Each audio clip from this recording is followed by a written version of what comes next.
Bonjour et bienvenue à Go to Train. Aujourd'hui, c'est la 22e séance du français et moi, c'est Neda Safavi. On y va! سلام به گو تو ترین خوش اومدی. خب من ندا صفوی هستم و اینجا جلسه 22 آموزش زبان فرانسه است. امیدوارم که حالت خوب باشه و کاملا آماده باشی که جلسه 22 رو با هم شروع کنیم.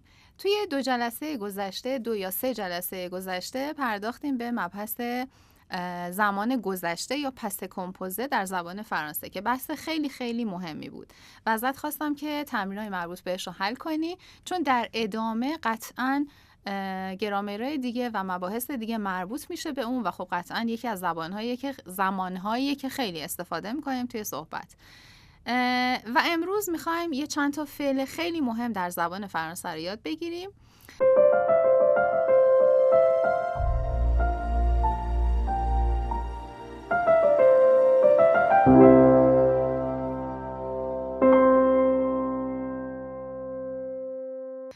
میخوام با این مقدمه شروع کنم، با یه جمله شروع کنم که توی اکثر زبان‌ها هست، توی زبان فارسی هم داریم. توی فارسی میگیم خواستن توانستن است. vouloir c'est pouvoir. En français on dit vouloir c'est pouvoir. همون خواستن توانستن است.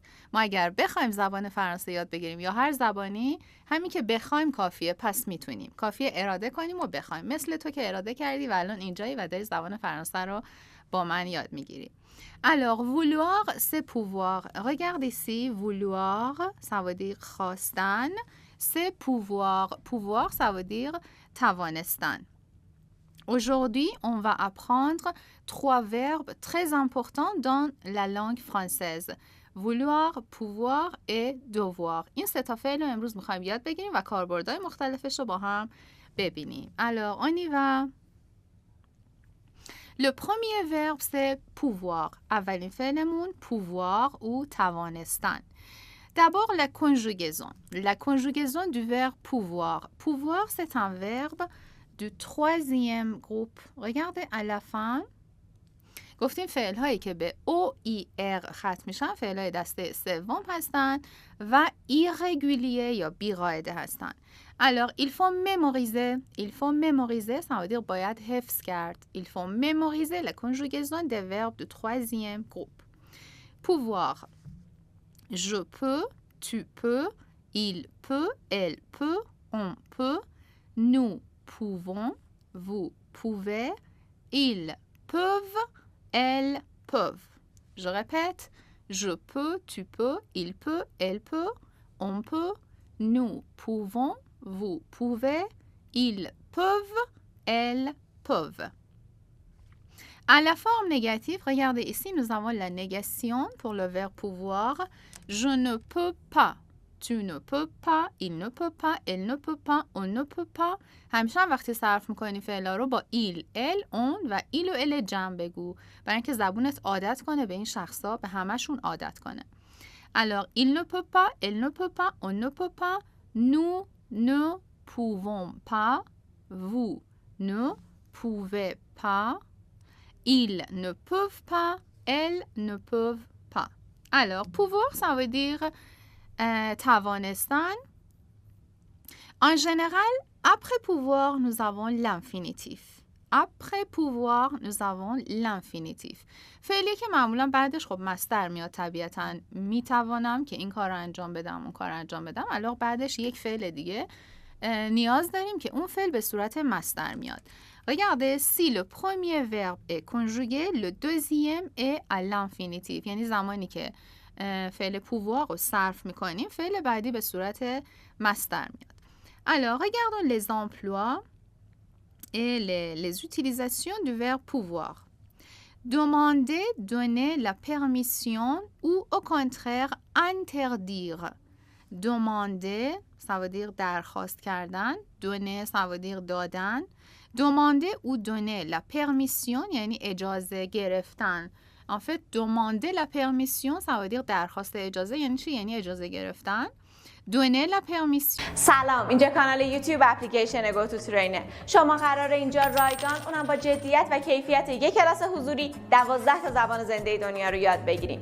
ما اینجا قراره هر روز یه قسمت از آموزش ها رو از سطح مبتدی تا پیشرفته برات آپلود بکنیم. اما اگه عجله داری همه دوره ها به علاوه کلی امکانات دیگه تو اپلیکیشن در دسترسه. آهان، اپلیکیشن رو میتونی از اپ استور، گوگل پلی، بازار و سایت خود گو تو ترین دانلود کنی. اجازه دادن او au contraire یا برعکس au contraire interdire ça veut dire interdire یعنی ممنوع کردن، منع کردن. مثلا میری توی موزه میخوای عکس بگیری، میپرسی میتونم عکس بگیرم، در واقع داری اجازه میگیری، یا بهت میگن بله میتونی، بهت donner la permission میکنن، یا interdire میکنن، میگن نه اینجا ممنوعه نمیتونی عکس بگیری. alors exemple, maman, est-ce que je peux aller chez Vincent? Maman, est-ce que je peux aller chez Vincent? Maman, میتونم برم خونه ونسان. Je peux, est-ce que ça veut dire آیا؟ Je peux aller, je peux plus quoi? Plus infinitif فعل دوم به صورت مصدر. Est-ce que je peux aller chez Vincent? داره اجازه میگیره. میتونم برم خونه ونسان. Alors, quelles sont les réponses? Oui, tu peux aller chez Vincent. C'est donner la permission. Oui, tu peux. Tu peux aller chez Vincent. Non, tu ne peux pas aller chez Vincent. Alors, pouvoir à la forme négative pour interdire, pour ne pas donner la permission. Oui, bien sûr, vous pouvez entrer. Alors, جمله بعدی. Nous pouvons entrer. میخوای وارد یه جایی بشی، مثلا چند نفر هستین با نو. اگر یه نفر باشی میگه چی؟ Je peux entrer. میتونم وارد شم. Je peux entrer. حالا اگر یه جمعی باشین 2 نفر یا بیشتر میگین nous pouvons entrer. Nous pouvons entrer. La réponse, oui, bien sûr, vous pouvez entrer. البته, of course, vous pouvez entrer. میتونید وارد شید. Donnez la permission. Ou non, vous ne pouvez pas entrer, c'est interdit. Vous ne pouvez pas entrer, c'est interdit. نمیتونید وارد شید. C'est interdit. ممنوعه. C'est interdit. C'est interdit. Alors, پس کاربردهای pouvoir اینجا برای اجازه گرفتن و اجازه دادن یا برعکس اجازه دادن، منع کردن یا ممنوع کردن بود. همونی که تو فارسی میگیم میتونم، بله میتونی یا نمیتونی. Par exemple avec le verbe sortir. sortir. میتونم وارد شم، میتونم خارج شم، پاردون. مثلا سر کلاس نشستی میخوای بری بیرون، یا سر جلسه هستی میخوای بری بیرون، میگی je peux sortir. je peux sortir. حالا میگن oui vous pouvez sortir یا میگن non vous ne pouvez pas sortir. restez s'il vous plaît. بمونید لطفاً.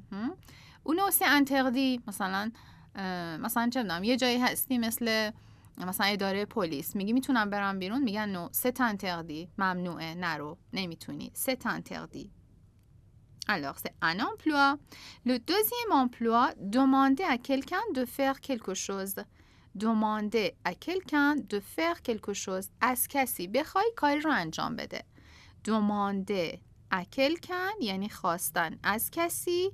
de faire quelque chose یعنی که انجام کاری رو بده. یعنی که کاری رو انجام بده. Alors, tu peux venir avec moi. Tu peux venir avec moi. حالا یعنی که میتونی با من بیای، در واقع میشه با من بیای، داری ازش میخوای که باهات بیاد جایی. Tu peux venir avec moi. Est-ce que vous pouvez répéter lentement s'il vous plaît? مثلا یه نفر داره فرانسه حرف میزنه یا اصلا معلمته، میخوای بهش بگی که میشه آرومتر صحبت کنین، از فعل pouvoir استفاده میکنیم، میگیم میتونید، معنیش میشه همون ممکنه، امکان داره، مثل انگلیسی. Tu peux venir avec moi. میشه با من بیای. Est-ce que vous pouvez répéter lentement. میشه آروم تکرار کنید. Lentement. C'est le contraire. Le contraire, ça veut dire متضاد. C'est le contraire de quoi? C'est le contraire de vite. C'est le contraire de rapidement. Vite et rapidement, ce sont les adverbes, ça veut dire سریع, تند. parler rapidement, parler vite, parler lentement. Répéter vite, répéter lentement ou répéter rapidement. Vous pouvez répéter lentement, s'il vous plaît. Vous pouvez parler lentement, s'il vous plaît. وقتی داری با یه فرانسوی حرف میزنی خیلی سریع صحبت میکنه مثل همه فرانسوی‌ها و یکم توی فهم جملاتش دچار مشکل میشی. میتونی بهش بگی Vous pouvez parler lentement, s'il vous plaît. میشه لطفاً آروم صحبت کنید. Vous pouvez parler lentement ou vous pouvez parler plus lentement, آرومتر. Plus lentement, s'il vous plaît. Alors, j'écris ici. Plus, ça s'écrit comme ça. Alors, est-ce que vous pouvez parler plus lentement, s'il vous plaît? و این جمله دیگه معجزه میکنه. طرفت متوجه میشه که خب فرانسه زبان نیستی و باهات آرومتر صحبت میکنه. Alors, le verbe pouvoir pour demander quelque chose poliment. یعنی درخواست مؤدبانه چیزی، درخواست انجام کاری به صورت مؤدبانه از کسی. Vous pouvez, par exemple, vous pouvez me donner. جزوه‌های حین تدریس رو دیدی؟ چطور میتونی داشته باشیشون؟ همه این جزوات داخل اپلیکیشن موجوده و شما میتونید به راحتی دانلودشون بکنین و حین تدریس ازشون استفاده کنید. کاری که بچه زرنگا میکنن.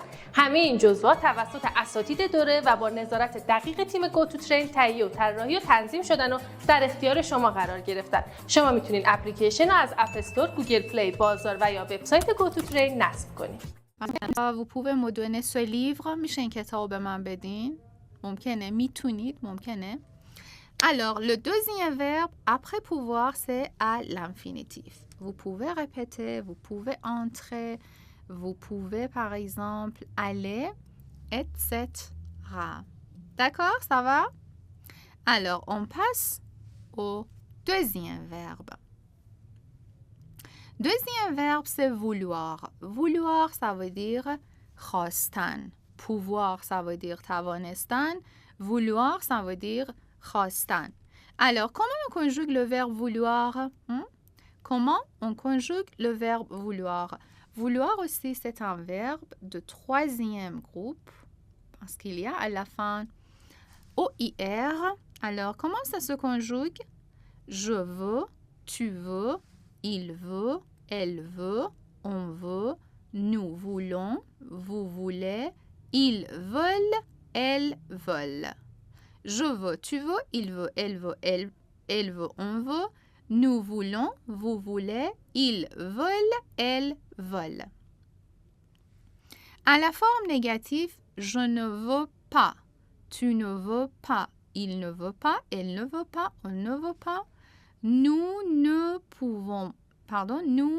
voulons pas, vous ne voulez pas, ils ne veulent pas, elles ne veulent pas. Mais attention, vouloir ça veut dire خواستن.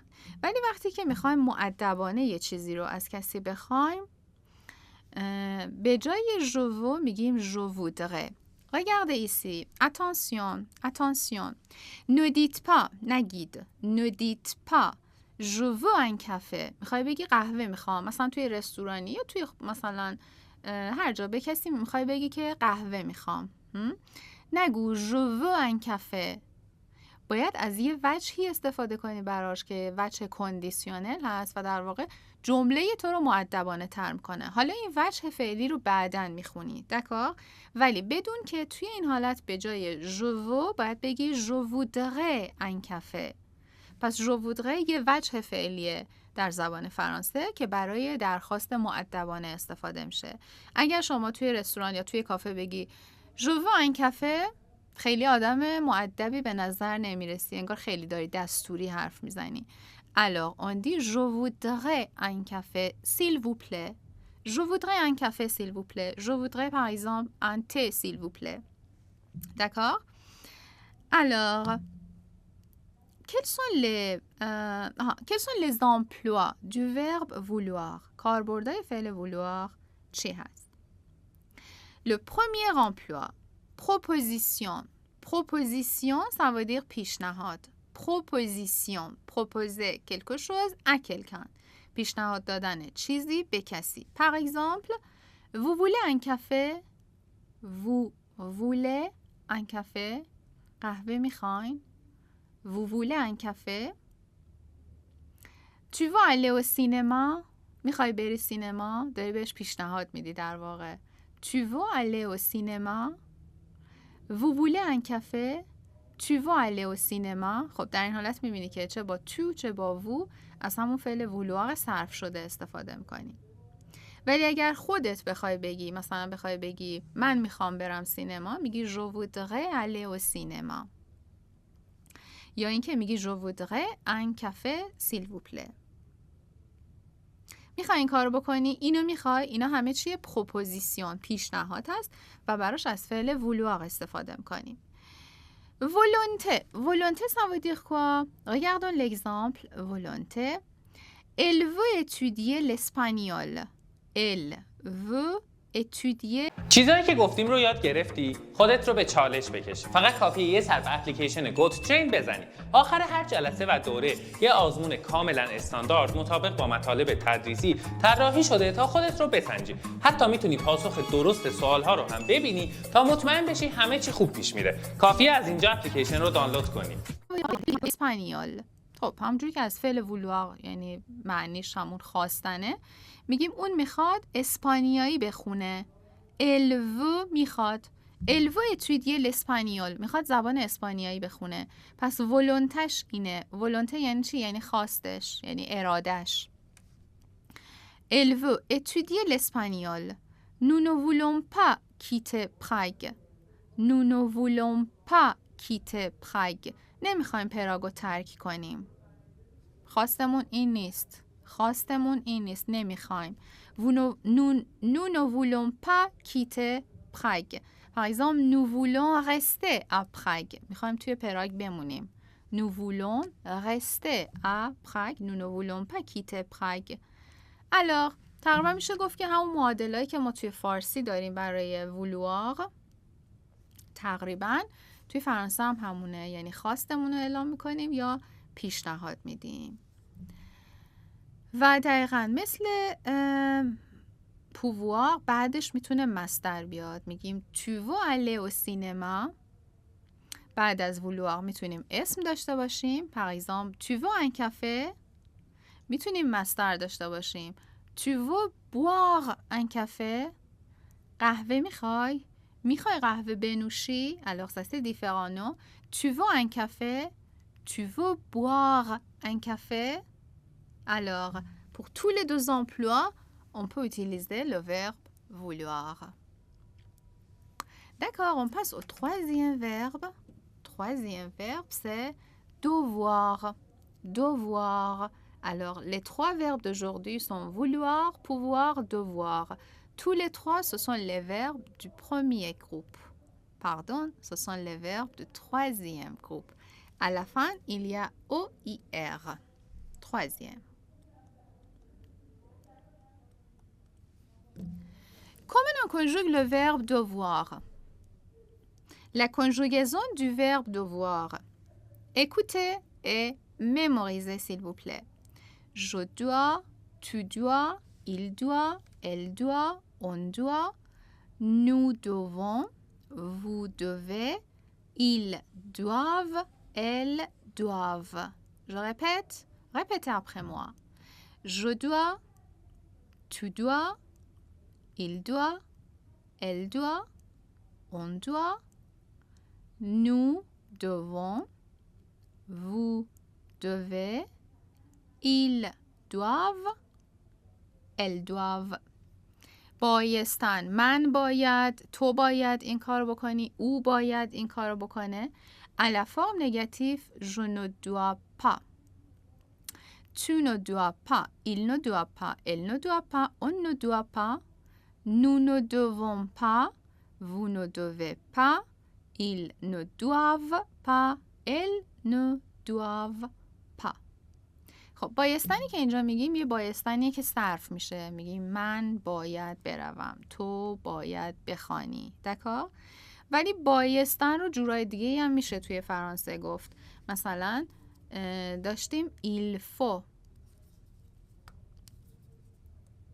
یه فعلی داشتیم، یه جمله داشتیم که توش il faut بود. گفتیم il faut به معنی بایده، کلا باید.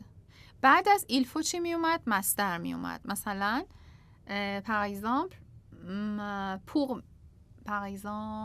pour être en bonne santé, c'est un bon exemple, écoutez, pour être en bonne santé, برای اینکه سلامتی خوبی داشته باشیم، les Français disent pour être en bonne santé، یعنی روی سلامتی خوب بودن، یعنی سالم بودن. être en bonne santé.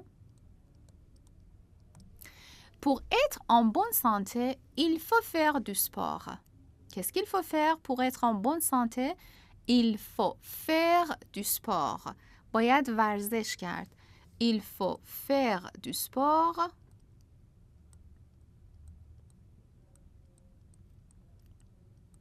Il faut faire du sport pour être en bonne santé. باید ورزش کرد برای اینکه سلامتی خوبی داشت. دکار؟ پس اینجا il faut ما یه بایستن یا یه باید کلیه. باید این کار کرد، باید پیاده روی کرد، باید این غذا رو خورد، باید این نوشیدنی رو خورد یا نخورد. Il faut, il ne faut pas.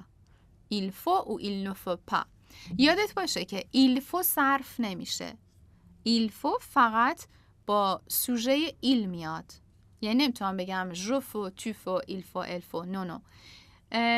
juste on dit il faut ça veut dire باید و بعدش مصدر میاریم. البته بعدش اسمم میتونه بیاد ها. مثلا یه سوال، آخرین چیزی رایگانی که داشتی چی بود؟ به نظرت لازمه دوباره یادآوری کنم که استفاده از این اپلیکیشن کاملا رایگانه. علاوه بر ویدیوهای آموزشی، جزوه لغات و گرامر و کلی آزمون دیگه هم داره. من جای تو بودم یه نگاهی بهش مینداختم. از اپ استور، گوگل پلی، بازار و وبسایت GoToTrain میتونی دانلودش کنی.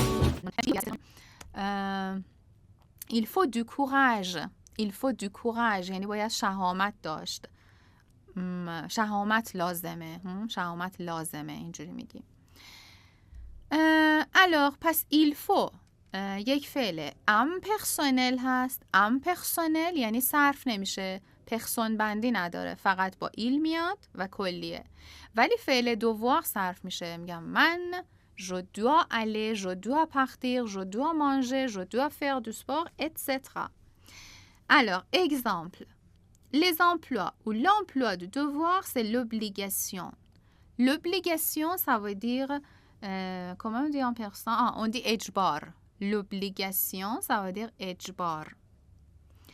Nous devons réserver des billets de train. Nous devons réserver des billets de train. ما باید بلیت قطار رزرو کنیم. باید این کار بکنیم. مجبوریم دیگه. باید بکنیم. Nous devons réserver des billets de train. Qu'est-ce que je dois faire? من باید چی کار کنم؟ Qu'est-ce que je dois faire? Tu dois partir.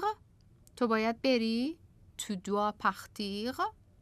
alors دقیقا مثل فارسی. همون جمله هایی که با باید توی فارسی میگیم توی فرانسه هم همونه. نشون دهنده اجبار، الزام به انجام کاریه ها. Par exemple, si tu veux apprendre le français, si tu veux apprendre bien le français, اگر میخوای فرانسه رو خوب یاد بگیری، si tu veux apprendre bien le français, tu dois faire beaucoup d'exercices. Tu dois faire beaucoup d'exercices. تمرین‌های زیاد باید انجام بدی. تمرین‌های زیادی باید انجام بدی ها. Tu dois pratiquer le français. باید فرانسه رو تمرین کنی، پراتیکه کنی. Tu dois écouter les podcasts. باید پادکست گوش بدی. Tu dois regarder les films. باید فیلم ببینی. D'accord? Alors je dis tu dois. یا مثلا میخوام بگم en général برای اینکه فرانسه رو یاد بگیریم باید این کار بکنیم. میگم on doit écouter des podcasts pour apprendre bien le français. On doit faire du sport pour être en bonne santé. On doit par exemple respecter les parents. باید به پدر مادر احترام بذاریم. On doit respecter les parents. D'accord? Ce sont les obligations. اجبار هست و فعل devoir بیان میشه. Alors, j'ai tout dit. دیگه همه چیز درباره فعل pouvoir, vouloir و devoir تقریبا گفته شد. در ادامه باز میخوام یه سری جمله های پرکاربرد رو باهاش بهت یاد بدم. برای این قسمت یه دیالوگ در نظر گرفتم. دیالوگ ما regardez où se passe le dialogue, où se passe la scène، کجا میگذره، کجا اتفاق میفته. où se passe la scène، ça se passe dans un club de gym. Ça se passe dans un club de gym. Ça veut dire dans un club de sport. On va faire du sport où? On fait du sport où? Dans un club. Dans un club de sport ou dans un club de gym ou bien dans une salle de sport. Alors, maintenant, on écoute le dialogue et après, je vous pose des questions.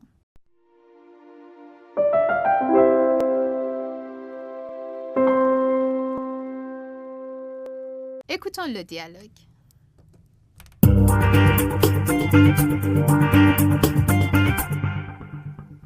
Chapitre 6. Au club de gym. Bonjour madame, je peux vous renseigner? Oui, je voudrais des renseignements sur votre club, s'il vous plaît. Est-ce que je peux prendre cette brochure? Oui, bien sûr. Qu'est-ce que vous voulez faire? Du stretching, de la musculation, de la danse? اینو از من نشنیده بگیر، ولی قراره هر 5 دقیقه یه بار منو ببینی. پس اگه میخوای آموزش رو بدون من ببینی، همین الان اپلیکیشن رو دانلود کن، چون تو اپلیکیشن خبری از من نیست و میتونی با خیال راحت ادامه بدی. از کجا دانلود کنی؟ اپ استور، گوگل پلی، بازار و وبسایت گوتوترین. L'aérobic? Moi, je ne veux pas faire quelque chose de dur. Mais mon mari veut faire de la musculation. Eh bien, vous avez tous les renseignements dans cette brochure. Vous pouvez voir, nous avons beaucoup de cours. Vous avez une salle de musculation? Oui, bien sûr. Vous voulez voir la salle? Venez. C'est parti. 1, 2, 3, ah oui, 4, c'est très bien. Mais si vous ne voulez pas faire de musculation, vous pouvez faire du stretching. Regardez, c'est ici. Ah oui, très bien. Je dois absolument faire de la gym. Je dois perdre des kilos avant l'été. Ah, les femmes, nous sommes toutes les mêmes. Qu'est-ce que je dois faire pour m'inscrire? Vous devez apporter un certificat médical et une photo d'identité, c'est tout. Très bien. Je ne peux pas prendre un cours aujourd'hui par hasard. Si, bien sûr. Vous voulez suivre quel cours? Eh bien, le stretching. Voyons, il est 9h30. Vous pouvez prendre un cours à 10h. En attendant, si vous voulez prendre un café, vous pouvez aller à la cafétéria, là-bas, à droite. Merci. Où est-ce que je peux mettre mes affaires? Vous pouvez mettre vos affaires au vestiaire.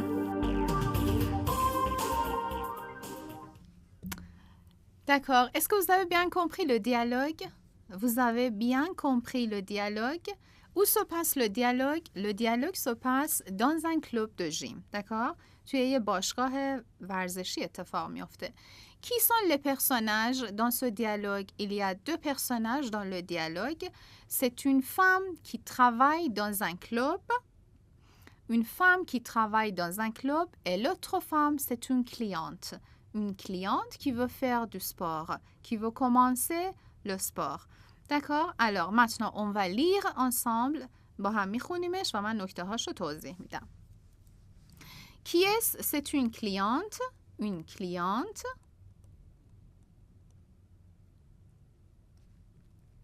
Qui s'appelle Véronique dans le dialogue. La cliente s'appelle Véronique. Cette femme, cette vieille femme ou cette femme âgée, ça veut dire une خانم مسن, elle s'appelle Véronique et elle est la cliente de ce club.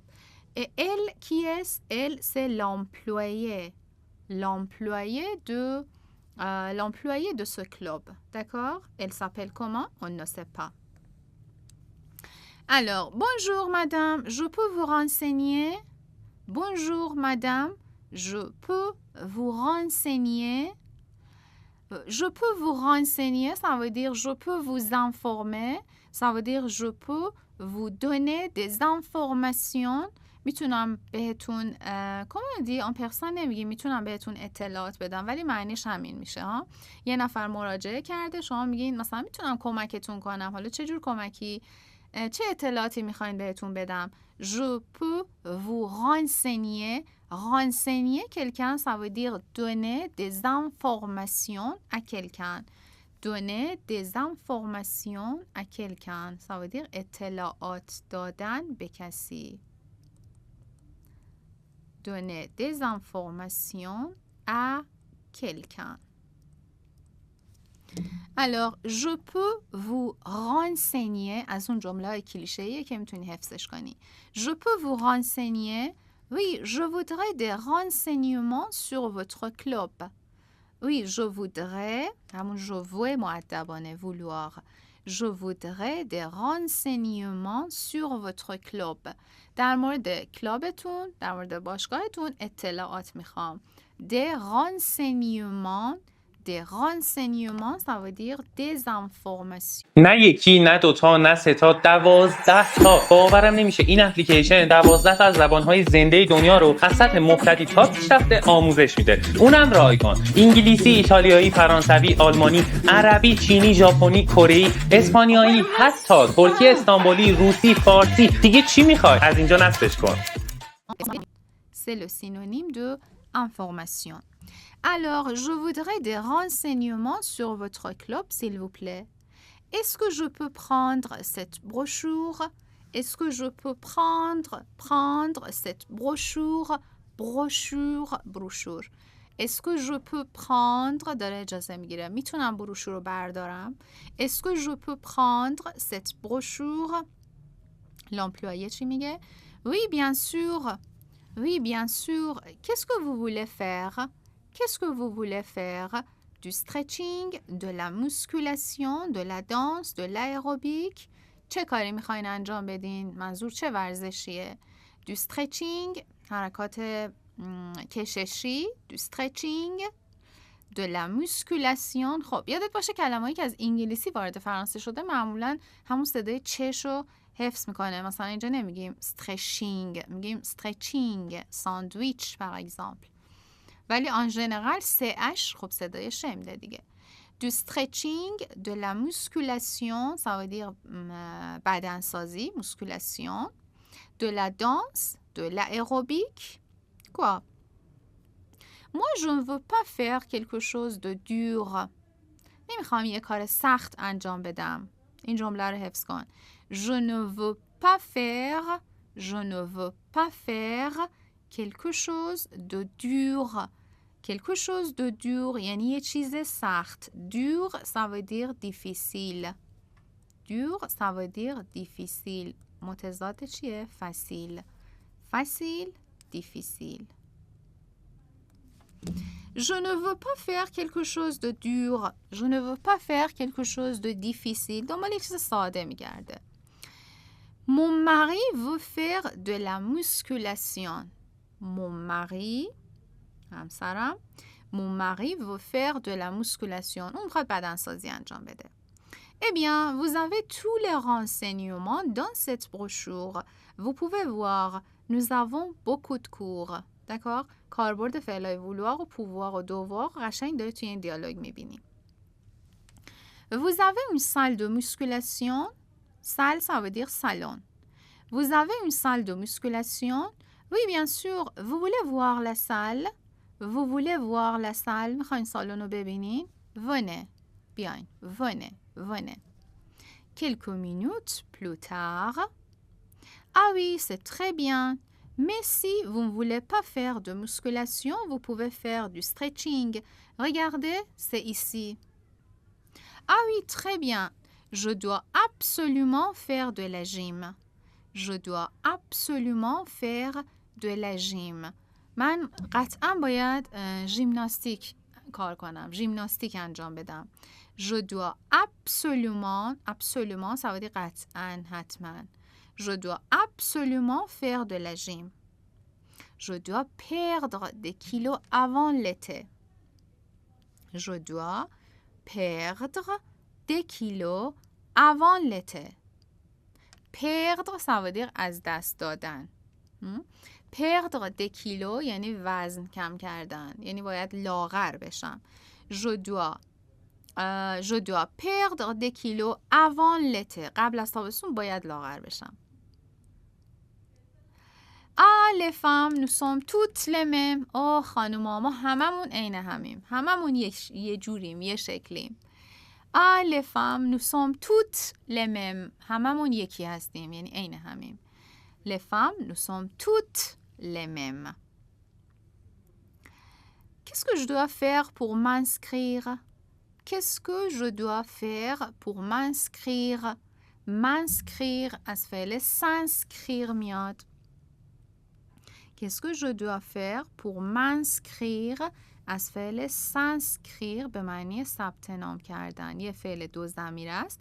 فعل دو ضمیره یا پرونومینال رو قبلا خوندی ها. Alors s'inscrire مثل écrire صرف میشه. Alors je m'inscris, tu t'inscris, il s'inscrit, nous nous inscrivons, vous vous inscrivez, ils s'inscrivent, elles s'inscrivent. فعل پرونومیناله ولی صرف انسکریرش مثل همون اکریره که قبلا با هم کار کردیم.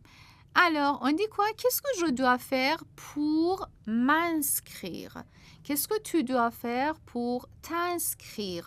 Qu'est-ce qu'il doit faire pour s'inscrire? در واقع فعلای دو ضمیره. اینجا یه نکته مهم. فعلهای دو ضمیره وقتی میخوان به صورت مصدر به کار برن، اون پرونومشون با سوژه مطابقت میکنه. دقت کن به این جمله ها. Qu'est-ce que je dois faire pour m'inscrire? Qu'est-ce que tu dois faire pour t'inscrire? Qu'est-ce qu'il doit faire pour s'inscrire? Qu'est-ce qu'elle doit faire pour s'inscrire? D'accord? Alors, برای ثبت نام باید چی کار کنم حالا؟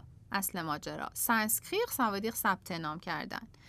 Qu'est-ce que je dois faire pour m'inscrire? نبینم غصه بخوری که پارتنر نداری. نه، منظورم پارتنر زبانه. تو اپلیکیشن گوتوترین میتونی با بقیه زبان آموزا چت کنی، پارتنر زبان پیدا بکنی، باشون وارد چالش بشی و خب انگیزت هم چند برابر بشه. از گوگل پلی، اپ استور، بازار و وبسایت گوتوترین این اپلیکیشن رو نصب کن. Vous devez apporter un certificat médical et une photo d'identité, c'est tout. Vous devez apporter, ça veut dire باید بیارید. Apporter, vous devez apporter un certificat médical, یه سرتیفیکیت پزشکی، یه گواهی پزشکی, un certificat médical et une photo d'identité. یک یک قطعه عکس، توی فرانسه میگن یک عکس شناسایی. On dit une photo d'identité. Alors, vous devez apporter un certificat médical et une photo d'identité. C'est tout, Hamine. C'est tout, Hamine. Très bien. Je ne peux pas prendre un cours aujourd'hui par hasard. Je ne peux pas prendre un cours aujourd'hui par hasard. Par hasard به معنی تصادفی. اینجا معنی احیانا. احیانا نمیتونم امروز یک کلاس داشته باشم. امروز یک کلاس بگیرم احیانا. Je ne peux pas prendre un cours aujourd'hui par hasard. Si, bien sûr. Si, bien sûr. Vous voulez suivre quel cours? Vous voulez suivre quel cours? چه کلاسی رو میخواین دنبال کنین؟ Vous voulez suivre quel cours? Eh bien, le stretching. Voyons, il est 9h30. Vous pouvez prendre un cours à 10h. En attendant, si vous voulez prendre un café, vous pouvez aller à la cafétéria là-bas à droite. خب کلاس ساعت 9:30. نه. الان 9:30. D'accord? Il est 9h30. Vous pouvez prendre un cours à 10h. ساعت 10 میتونین یک کلاس داشته باشین. En attendant از فعل attendre میاد به معنی منتظر بودن. attendre به معنی منتظر بودن. خب en attendant یعنی همجوری که منتظریم، یعنی تو این فاصله الان که 9:30 تا 10 تو این فاصله en attendant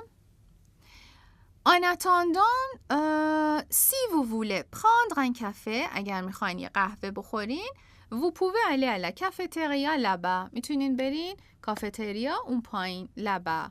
میتونین برین کافتریا اون پایین à droite سمت راست. البته لبا اونجا، حالا پایینم قطعا نه. میتونین برین اونجا سمت راست یک قهوه بخورین توی کافتریا.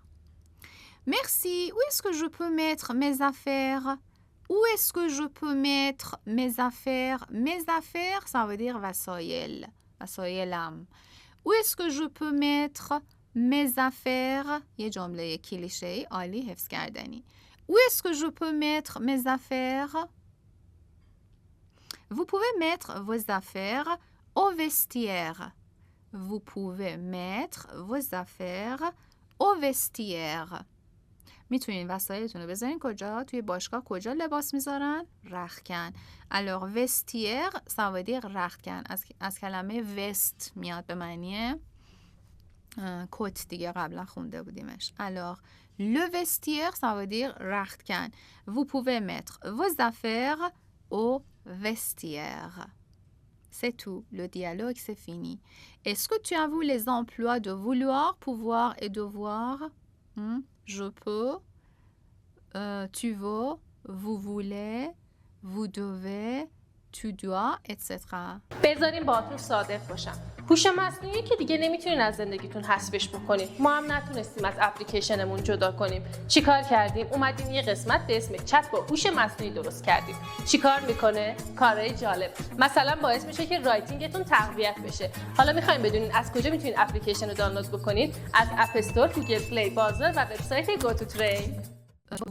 خب حالا بعداً اگر فرصت کردی دوباره این دیالوگو گوش بده، همزمان جمله هاشو نگاه کن و بعد جمله به جمله استاپ کن و باهاش تکرار کن، چون جمله های خیلی خوب و مفیدی داره. دکار؟ وی دکار. خب میرسیم به بحث اجازه گرفتن، اجازه دادن و منع کردن یا ممنوع کردن یا اجازه ندادن. دکار. میخوایم ببینیم که چجوری درخواست اجازه کنیم برای انجام کاری. از چه جمله هایی میتونیم استفاده کنیم وقتی میخوایم یه کاری انجام بدیم. Demander une permission. Demander une permission. On peut dire je peux. Par exemple, je peux entrer. میتونم وارد شم. On peut entrer. میشه وارد شد. میتونیم وارد شیم. On peut. Par exemple, on peut entrer. C'est possible de. C'est possible de. یعنی امکانش هست که، ممکنه که. C'est possible de. خب دقت کن که اینجا به جای همه این در واقع 3 نقطه هایی که گذاشتم میتونی مصدر قرار بدی. میگم je peux entrer, je peux sortir, on peut entrer, on peut sortir. C'est possible de sortir, c'est possible d'entrer, d'apostrophe. C'est possible d'entrer.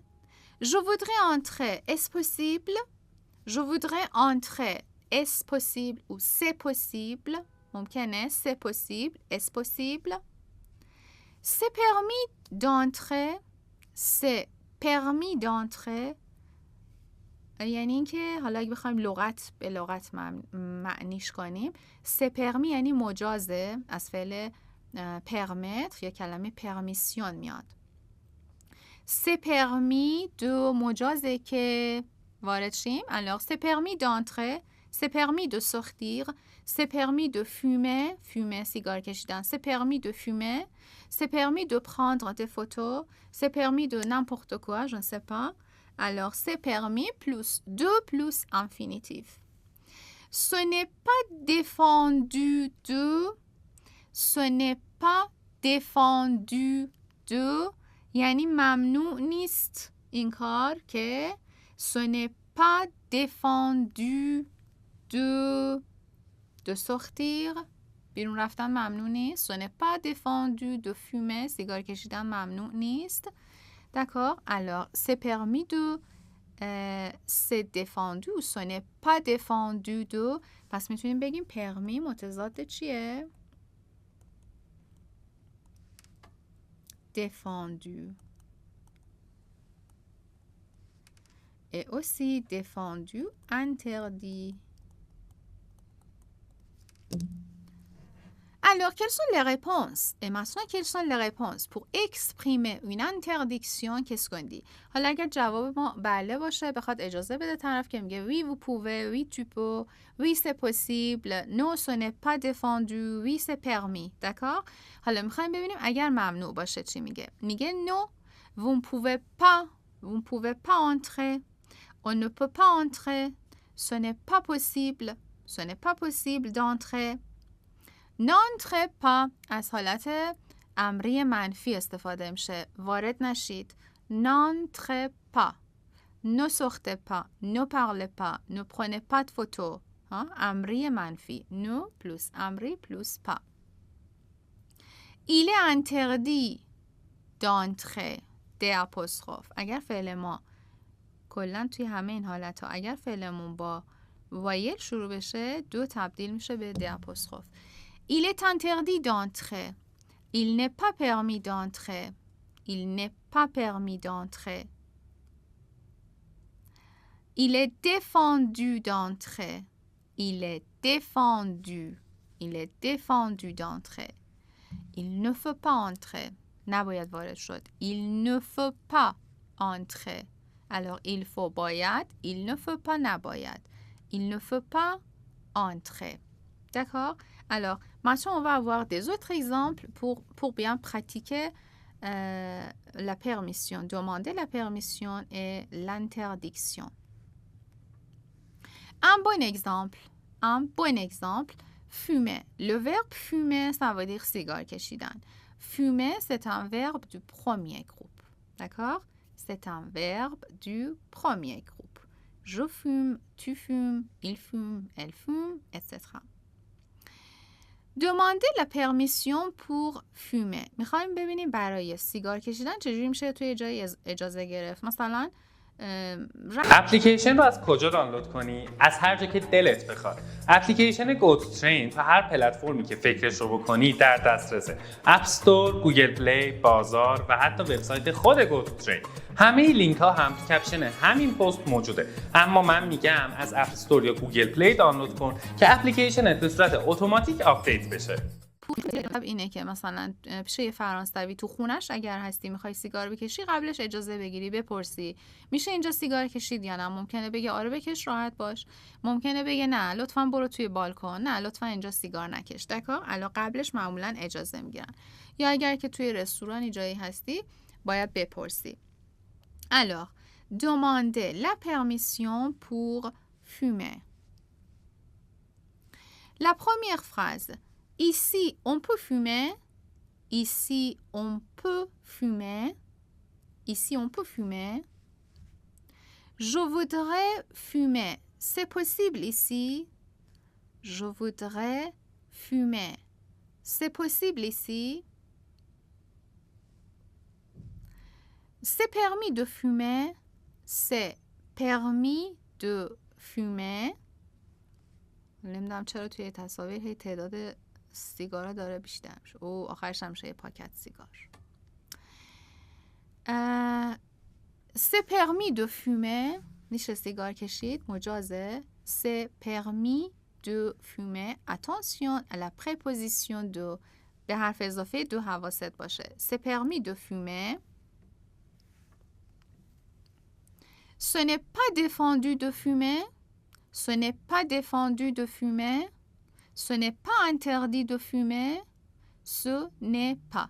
گفتیم در زبان محاوره معمولا نوع اول نگاتیو هم میندازن میگن c'est pas.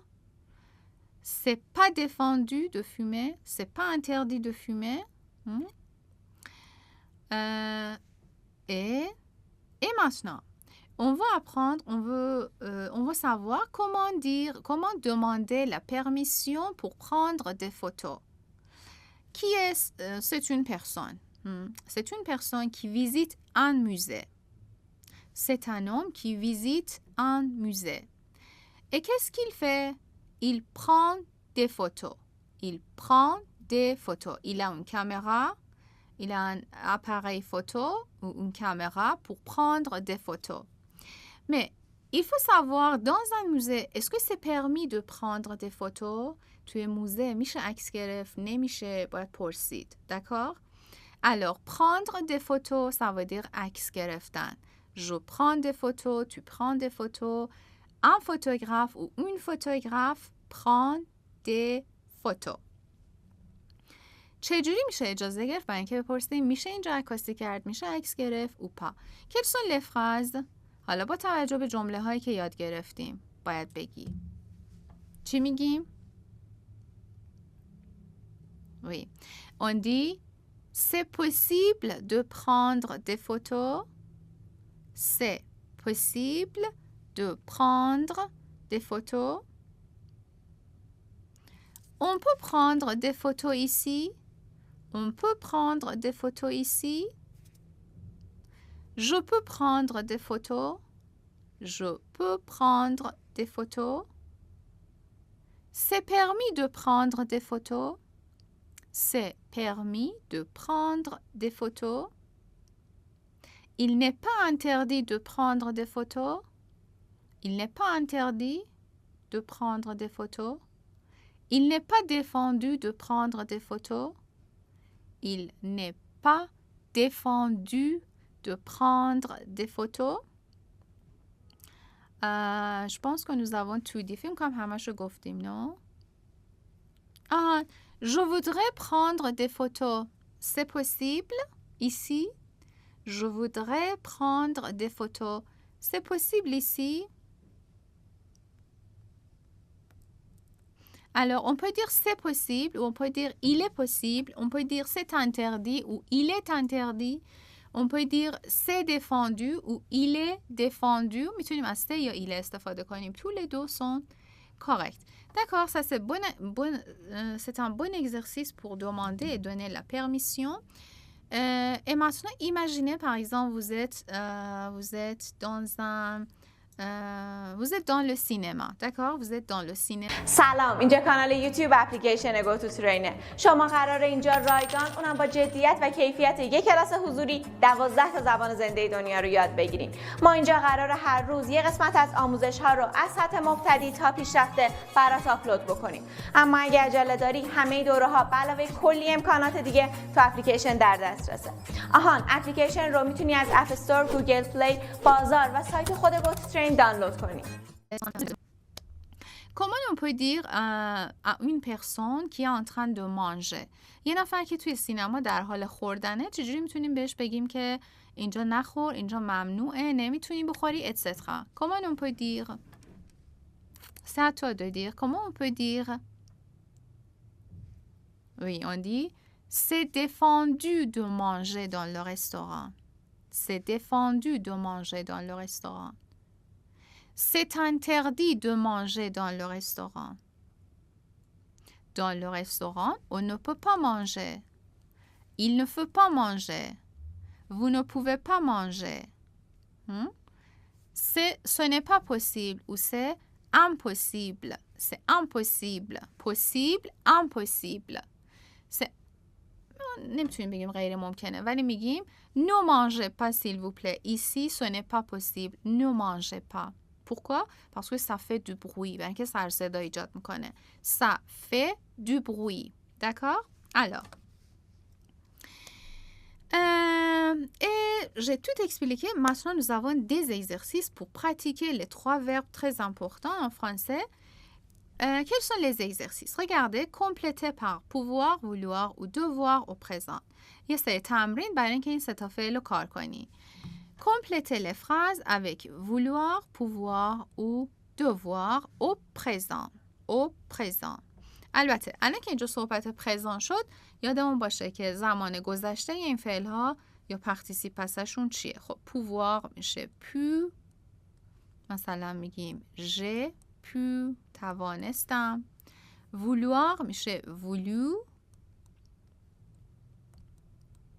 j'ai voulu.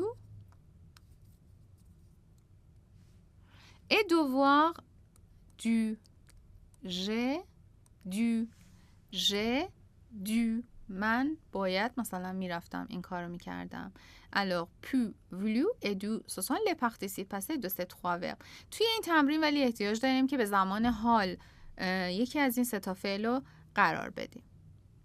تمرین بعد associer un problème et une solution. یه جمله داریم که پروبلمه، یه جمله داریم سولوشنه. associer s'il vous plaît. به هم ربطش بده. Par exemple, je suis trop gros. من خیلی چاقم، زیادی چاقم. Je suis trop gros.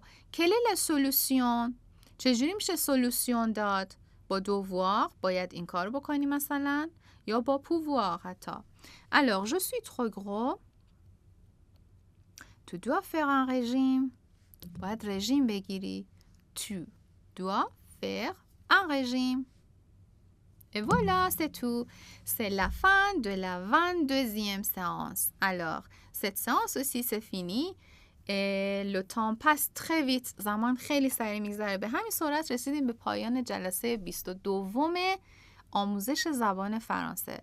و میخوام اینجا بهت تبریک بگم که تا اینجا با پشت کار ادامه دادی یادگیری زبان فرانسه رو. مطمئن باش که اگر تا اینجا در واقع پیش اومدی و تونستی پیش بیای، ادامهش هم میتونی با انرژی ادامه بدی و مراحل سختش رو میشه گفت گذروندی. سختیاشو تقریبا گذروندی، دیگه روی غلطک افتادی و از اینجا به بعد میتونی خیلی راحت‌تر یاد بگیری. به خدای بزرگ میسپارم تا جلسه بعد. À la prochaine. Au revoir.